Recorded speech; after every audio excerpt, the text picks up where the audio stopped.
ഒരു വിറയുണ്ട്. ഒപ്പിടത്ര ബുദ്ധിമുട്ടാ. അയ്യോ, ഞാൻ അന്ന് കണ്ടപ്പോ വേറെ ഉണ്ടായിരുന്നില്ലല്ലോ. അത് ഒപ്പിടുമ്പോഴല്ലേ ഉള്ളൂ. വേറെ മാറാൻ മരുന്നൊക്കെ ഉണ്ട് കേട്ടോ. അയ്യോ ഭാഗ്യം. എന്നാ പിന്നെ ആ മരുന്ന് കഴിച്ചാൽ മതിയല്ലോ. ആ മരുന്ന് നമ്മൾ ഉണ്ടാക്കി കൊടുക്കണം. അതെങ്ങനെയാ? ഈ 100ന്റെ നോട്ടിനൊരു മണം, 500ന്റെ നോട്ടിനൊരു മണം, 1000ന്റെ നോട്ടിന് വേറൊരു മണം. ശ്രദ്ധിച്ചിട്ടുണ്ടോ അത്? അയ്യോ ഇല്ല. അകത്തേത്തറ വില്ലേജ് ഓഫീസർക്ക് ഈ മണൊക്കെ കൃത്യ. 1000ന്റെ നോട്ടിന്റെ ഒരു കെട്ട് അത് അങ്ങോട്ട് കയ്യിലേക്ക് കൊടുക്കാം. ഒരു 2 മിനിറ്റ് ആളതൊന്ന് മണക്കും. എന്നിട്ട് എന്ന് പറഞ്ഞൊരു ശബ്ദം ഉണ്ടാക്കുമ്പോ കൈന്റെ വേറെ അങ്ങോട്ട് മാറും. അപ്പൊ കടമുറിയുടെ ബോണ്ട് വേണ്ട, 1000ന്റെ ഒരു കെട്ട് മണപ്പിക്കാൻ കൊടുത്താൽ മതി എന്ന് ചുരുക്കം. പക്ഷെ പുറത്തെത്ര വില്ലേജ് ഓഫീസർക്ക് കടമുറി എഴുതി കൊടുക്കേണ്ടി വരും. അതെന്താ? മണ്ണ് പെണ്ണ് ഇത് രണ്ടും അയാളുടെ വീക്ക്നെസ്സാ. ഞാൻ അയാളുടെ അടുത്ത് ചെന്നിട്ട് സോറി ബോണ്ട് ഒന്ന് പിടിച്ചേ എന്ന് പറഞ്ഞ കയ്യിലൊന്ന് പിടിച്ചാ മതി, സംഗതി ഓക്കെയാ. എന്നാ പിന്നെ ഞാൻ പോയാലും പോരെ? കണ്ട പെണ്ണാന്ന് തോന്നണവര് പോണം. അപ്പൊ പറ്റില്ല. അല്ലെങ്കിൽ വേണ്ട, വല്ല റേഡുണ്ടായാലേ. സാറിന് എങ്ങനെ ഈ മണത്ത് നോക്കുമ്പോഴേക്കും നോട്ട് ഏതാന്ന് തിരിച്ചറിയണേ? ജോലിയല്ലേ കുട്ടിയെ, കഞ്ഞി കുടിച്ച് പോണ്ടേ? അയ്യോ പാവം, 3 നേരം ആള് കഞ്ഞിയാ കുടിക്കണേ. സത്യശീല, നമുക്ക് ആളെ എങ്ങനെങ്കിലും ഒന്ന് രക്ഷപ്പെടുത്തണേ. ചില ചായ കമ്പനിയിലെ ടീ ടേസ്റ്ററെ പോലെയാ ഞങ്ങള്. മണം പിടിക്കാതെ കഴിവാ പോയാൽ പിന്നെ ജീവിതം ഉണ്ടോ? എന്നാ സാർ ഒന്ന് തിരിഞ്ഞേക്കോ. വത്സല പറഞ്ഞ പിന്നെ മാറ്റണ്ടോ? സാറിന്റെ മണം പിടിക്കാനുള്ള കഴിവ് ഞങ്ങക്ക് നന്നായിട്ട് അറിയാം. ഇനി കേൾവി ശക്തിയും കൂടി ഒന്ന് പരീക്ഷിക്കണം എന്നുണ്ട്. ഇപ്പൊ സാർ എന്തെങ്കിലും ശബ്ദം കേട്ടുവോ?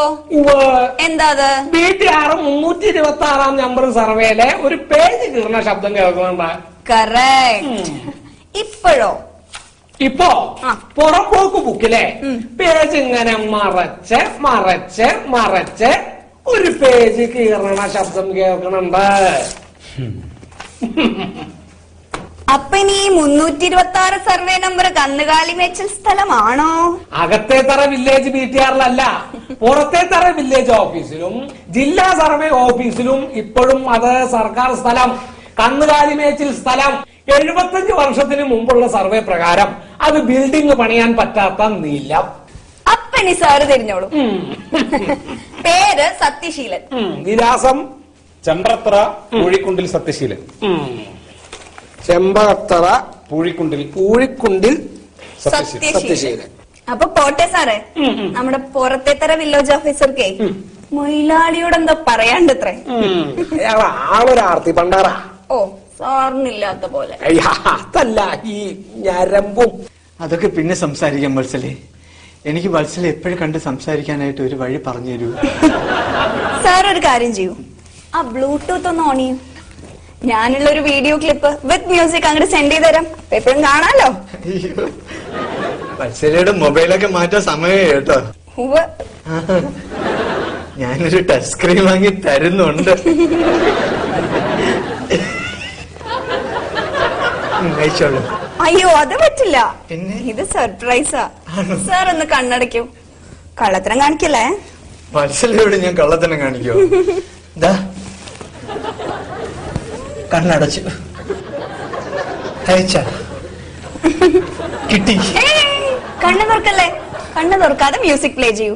എന്നിട്ടൊന്ന് ഊഹിക്കാൻ പറ്റുമോ നോക്കൂ ഞാൻ ഏത് ഡ്രസ് ആയിട്ടിരിക്കണേന്ന്. വത്സല പ്ലേ ചെയ്യും. ഞാൻ പ്ലേ ചെയ്യാം.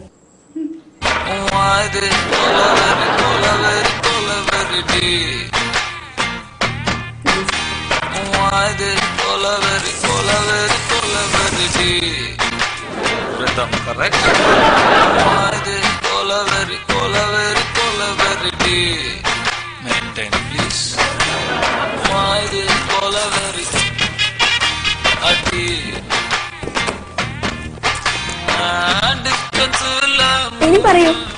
ഓറഞ്ച് കളർ മിടിയും പച്ച ടീഷർട്ടിൽ ചുവന്ന പുള്ളിയും പിന്നെ മുല്ലപ്പൂ. ഇനി കണ്ണു തുറന്നോളൂ. ഇതിന് വീഡിയോ ഒന്നും കാണുന്നില്ലല്ലോ. നോക്കട്ടെ. അയ്യോ, സാറിന്റെ ഫോണും എന്റെ ഫോണുമായിട്ട് സിങ്ക് ആവുന്നില്ലല്ലോ. അത് കാരണാ. അതൊക്കെ പോട്ടെ. അതെ, ഇയാളുടെ സർവേ നമ്പർ 326. കൊറേ കാലമായി ടാക്സ് അടച്ചിട്ട് ഇപ്പൊ അതൊന്ന് അടയ്ക്കാന്ന് വിചാരിച്ചിട്ടാ. അതടച്ചു കഴിഞ്ഞാൽ വീടിന്റെ പണി തീർക്കാനായിരുന്നേ. ഒരു കാര്യം ചെയ്യ വത്സലേ, ഞാൻ BTRലൊന്ന് നോക്കട്ടെ. അതിലില്ലാന്നേ. നോക്കട്ടെ എന്നാലും. 325 ഉണ്ട്, 325 1 ഉണ്ട്, 327 ഉണ്ട്, 326 കാണാമല്ലോ വത്സലേ. സാറേ, സാർ ഈ ടാക്സ് ഒന്ന് അടച്ചു കൊടുത്ത ഈ സാറ് പണിയാൻ പോണ 6 കടമുറിയില് ഒരെണ്ണം സാറിന്റെ പേരില. കുട്ടാ, അതിങ്ങ തരൂ. എല്ലാം ഈ ബോണ്ടിൽ എഴുതിയിട്ടുണ്ട്. ശരി വത്സലേ, ഞാൻ എല്ലാം ശരിയാക്കാം. എന്നാ പിന്നെ പോട്ടെ സാറേ.